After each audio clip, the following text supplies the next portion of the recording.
Trump के दावों की एक बार फिर उड़ी धज्जियां। इजराइल का दावा, मारा गया हमास का राइट साइड। खून से रेड हुई अमेरिका की ब्राउन यूनिवर्सिटी। पाकिस्तान में 6 दिन से हड़ताल पर क्यों हैं ट्रक ड्राइवर्स। अफ्रीका में शुरू हुआ बांग्लादेशियों के खिलाफ अभियान। नमस्कार, मेरा नाम है शालिनी और आप देख रहे हैं द न्यूज 15। स्वागत है आपका हमारे खास प्रोग्राम दुनिया के हालचाल में। चलिए नजर डालते हैं बड़ी खबरों पर विस्तार से। थाईलैंड और कंबोडिया के बीच सीमा पर चल रही लड़ाई अभी भी जारी है और हालात शांत होते नजर नहीं आ रहे हैं। थाईलैंड के प्रधानमंत्री अनुतिन चरणविराकुल ने शनिवार सुबह फेसबुक पर साफ कहा कि उनकी सेना कंबोडिया के खिलाफ कार्रवाई जारी रखेगी। उन्होंने अमेरिकी राष्ट्रपति डोनाल्ड ट्रंप के उस दावे को नकार दिया जिसमें ट्रंप ने दोनों देशों के बीच सीजफायर होने की बात कही थी। अनुतिन ने लिखा कि जब तक थाईलैंड की जमीन और उसके लोगों को खतरा रहेगा तब तक सैन्य कार्रवाई नहीं रुकेगी। उन्होंने कहा कि सुबह की कार्रवाई खुद सब कुछ साफ कर देती है। इससे ये स्पष्ट हो गया है कि थाईलैंड फिलहाल पीछे हटने को तैयार नहीं है। कंबोडिया ने भी आरोप लगाया कि ट्रंप के सीजफायर ऐलान के बावजूद थाई सेना ने हमले जारी रखे। अल जजीरा के अनुसार कंबोडिया के रक्षा मंत्रालय ने बताया कि 13 दिसंबर 2025 को थाई सेना ने F-16 लड़ाकू विमानों से बम गिराए। हमले गांवों और रिहायशी इलाकों तक पहुंचे। कंबोडिया के अखबारों के मुताबिक सीमा के पास 2 होटल और कैसीनो को नुकसान पहुंचा। इसके अलावा थाई नौसेना की गोलीबारी से समुद्री इलाकों को भी क्षति हुई। ये संघर्ष पिछले 1 हफ्ते से चल रहा है। अब तक करीब 20 लोगों की मौत, 200 घायल और 6 लोग बेघर हो चुके हैं। विवाद की जड़ पुराने मंदिरों पर मालिकाना हक को लेकर है। तो वहीं इजराइल और हमास के बीच अक्टूबर 2023 में हुए युद्ध विराम के बाद भी तनाव खत्म नहीं हुआ है। इजरायली सेना ने दावा किया है कि उसने गाजा सिटी में शनिवार को एक कार हमले में हमास के वरिष्ठ कमांडर राइट साइड को मार गिराया। शायद 7 अक्टूबर 2023 के हमास हमलों का मास्टरमाइंड था। इजराइल का कहना है कि शनिवार को हमास के एक हमले में 2 इजरायली सैनिक घायल हुए थे, जिसके बाद जवाब में इस कार्रवाई को अंजाम दिया गया। गाजा स्वास्थ्य अधिकारियों के अनुसार इस हमले में 5 लोगों की मौत हुई और कम से कम 25 घायल हुए। हालांकि हमास ने अभी पुष्टि नहीं की कि शायद मारा गया है या नहीं। शायद हमास के हथियार उत्पादन नेटवर्क को मजबूत करने में शामिल था और गाजा सिटी बटालियन का नेता था।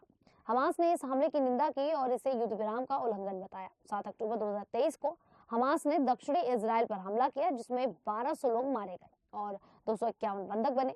इजराइल ने जवाबी कार्रवाई में अब तक 70,700 से अधिक फिलिस्तीनी मार गिराए। युद्ध विराम लागू होने के बाद से भी गाजा में हिंसा जारी है। फिलिस्तीनी स्वास्थ्य अधिकारियों के अनुसार युद्ध विराम के बाद 386 फिलिस्तीनी मारे गए, जबकि इजराइल ने 3 सैनिक खोए और कई हमास लड़ाकों को निशाना बनाया। तो वहीं अमेरिका की ब्राउन यूनिवर्सिटी में उस समय अफरा तफरी मच गई जब फाइनल परीक्षाओं के दौरान एक शूटर ने कैंपस में फायरिंग कर दी। इस हमले में कम से कम 2 लोगों की मौत हो गई और 9 लोग घायल हो गए।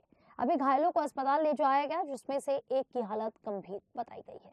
घटना शनिवार दोपहर को यूनिवर्सिटी की इंजीनियरिंग इमारत में हुई। बताया गया है कि शूटर काले कपड़े और मास्क पहने हुए था।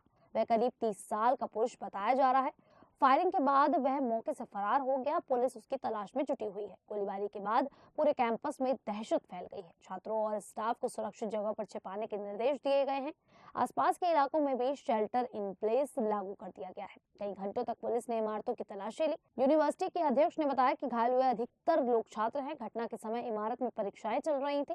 कुछ छात्रों ने बताया कि गोलियों की आवाज सुनते ही वे भागकर दूसरी इमारतों में छिप गए। शुरुआत में कहा गया कि संदिग्ध पकड़ा गया, लेकिन बाद में पुलिस ने साफ किया कि शूटर अभी भी फरार है। इस घटना से ब्राउन यूनिवर्सिटी और पूरे प्रोविडेंस शहर में शोक और डर का माहौल है। तो वहीं पाकिस्तान के पंजाब प्रांत में ट्रक ड्राइवरों की हड़ताल 6ठे दिन पे पहुंच गई है। इस हड़ताल की वजह से पूरे पंजाब और देश के कई हिस्सों में व्यापार बुरी तरह प्रभावित हो रहा है। व्यापारी और ट्रांसपोर्ट पंजाब सरकार से नाराज है और चेतावनी दे रहे हैं कि अगर हड़ताल जल्दी खत्म नहीं हुई तो अर्थव्यवस्था और अंतर्राष्ट्रीय व्यापार को बड़ा नुकसान होगा।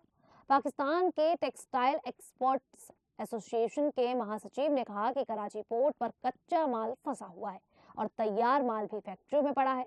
इससे अरबों रुपयों का नुकसान हो रहा है और पाकिस्तान की अंतर्राष्ट्रीय साख प्रभावित हो रही है। व्यापारी और ट्रांसपोर्टर कहते हैं कि नए मोटर व्हीकल कानून में बदलाव के कारण अधिकारियों को भारी जुर्माने और FIR दर्ज करने का अधिकार मिला है। इससे ट्रांसपोर्टर डर में है और हड़ताल जारी रख रहे हैं। कुछ छोटे संगठनों ने पुलिस से बातचीत के बाद हड़ताल खत्म की, लेकिन बड़े राष्ट्रीय संगठन हड़ताल जारी रखने पर अड़े हैं।